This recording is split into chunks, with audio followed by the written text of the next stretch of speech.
ఎట్లా ఉందంటే ఒకవైపు వరదల్లో నష్టం, ఇంకొక వైపు సాగర్ ఆయకట్టుకు నీళ్ళందక పంట నష్టం,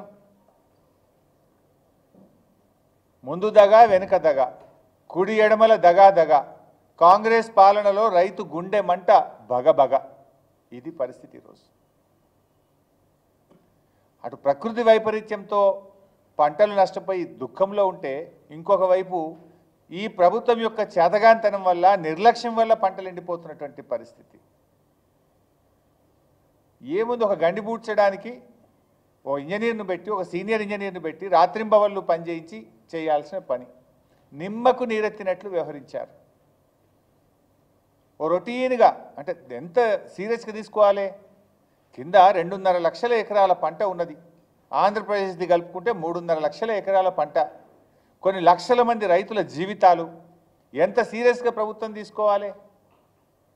అంటే మీకు పట్టింపు లేదు, అసలు ఏమాత్రం కూడా పట్టింపు లేదు. జిల్లాలో 3 మంత్రులు ఉన్నారు. పొంగులేటి శ్రీనివాసరెడ్డి గారు, బట్టి విక్రమార్క గారు, తుమ్మల నాగేశ్వరరావు గారు. ముగ్గురు ఈ గండిబడ్డ కాలువ పక్క నుంచే పోతారు. రోజు ఖమ్మం పోవాలంటే ఆ రోడ్డు ఈ గండికి 100 మీటర్ల దూరంలోనే పోతుంది. దాన్ని పక్కకెళ్ళే పోతున్నారు. మరి 23 రోజుల్లో కనీసం వీళ్ళు ఒక 10 సార్లు పోయొచ్చు ఉంటారు ఖమ్మం. ఆగి ఆ గండి ఎందుకు పూడుస్తలేరు, ఎప్పుడు పూడుస్తారని ఒక రివ్యూ చేసేంత తీరిక కానీ కన్సర్న్ కానీ మీకు లేదా అని అడుగుతా ఉన్న ఖమ్మం జిల్లా మంత్రులకు.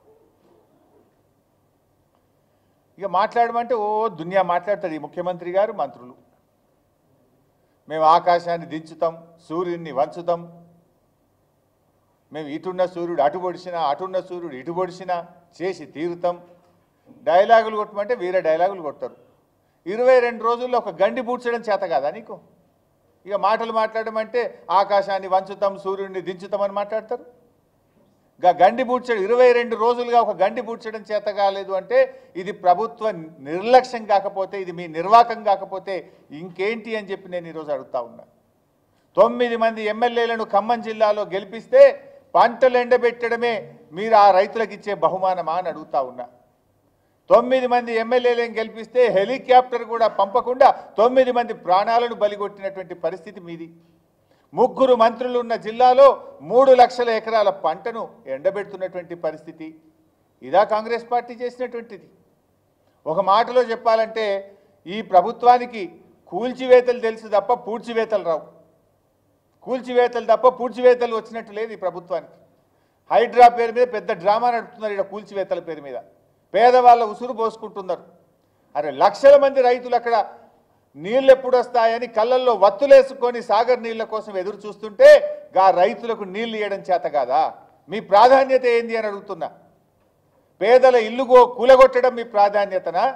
లక్షల ఎకరాల్లో పంట ఎండిపోతుంటే ఆ మరమ్మత్తు చేసి రైతులకు సాగు నీరు అందించడం మీ ప్రాధాన్యతనా అని నేను అడుగుతా ఉన్నా. జిల్లా మంత్రులు పొంగిలేటి గారు, తుమ్మల గారు, బట్టి గారు పొద్దులేస్తే కేసీఆర్ గారిని తిట్టుడు, బీఆర్ఎస్ని తిట్టుడు. ఇందులో మీరు పోటీ పడుతున్నారు.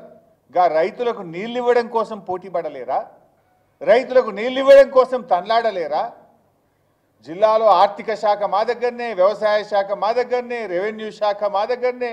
ప్రభుత్వమే ఖమ్మంకెళ్ళి నడుస్తుందంటారు కదా. మరి ప్రభుత్వమే ఖమ్మంలో ఉంటే జానెడు గండి బూడ్చలేకపోతున్నారా 22 రోజుల్లో అని అడుగుతున్నారు.